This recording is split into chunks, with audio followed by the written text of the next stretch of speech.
Hey everyone, welcome back to the Uplifting Psych MP. I'm Mia, and today we're going to tackle one of the biggest parts of our job, medication management.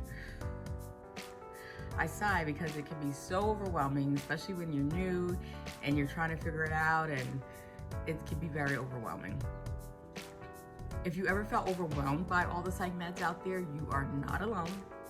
But don't worry, I want to break it down in a simple, practical way so you can feel more confident in prescribing. Number one, know the basics. I don't want you to know everything. You should not feel compelled to know everything, so don't memorize everything. You don't need to know every psych med by heart. Instead, focus on the main drug classes and what they treat, and here I'm going to give you some tips. Number one, antidepressants. It is the first line for depression. Some of them will be in classifications as SSRIs, SNRIs. So remember that, okay? Number two, antipsychotics. Used for schizophrenia or bipolar. It can be typical versus atypical. Know that. Obviously there's other, ways of using it, but just know those basics first. Mood stabilizers for bipolar disorder, such as lithium, Depakote, or Lamictal. Anxiolytics. It's used for anxiety, so benzodiazepines, non-benzodiazepines. A key tip that I would encourage is when you are prescribing, know that you have to use benzodiazepines very cautiously.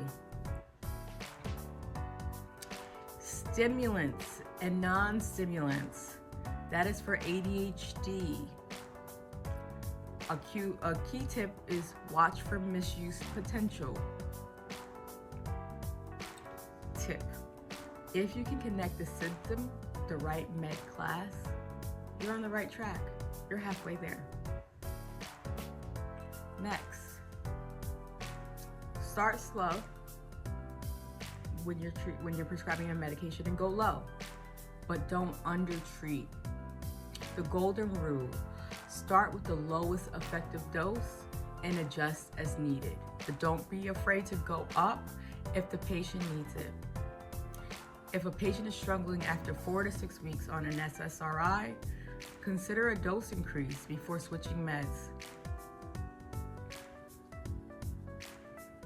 Also, it's individualized. I think that we don't talk about that enough. We look at it in a textbook. Well, this is the therapeutic dose.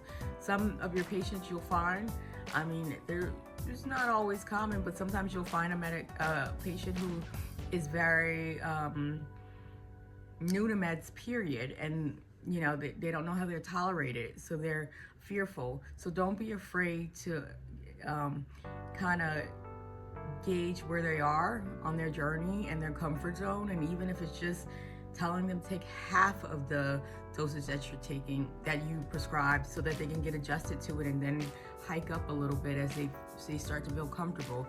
Do that, because that's also helping them feel like, hey, I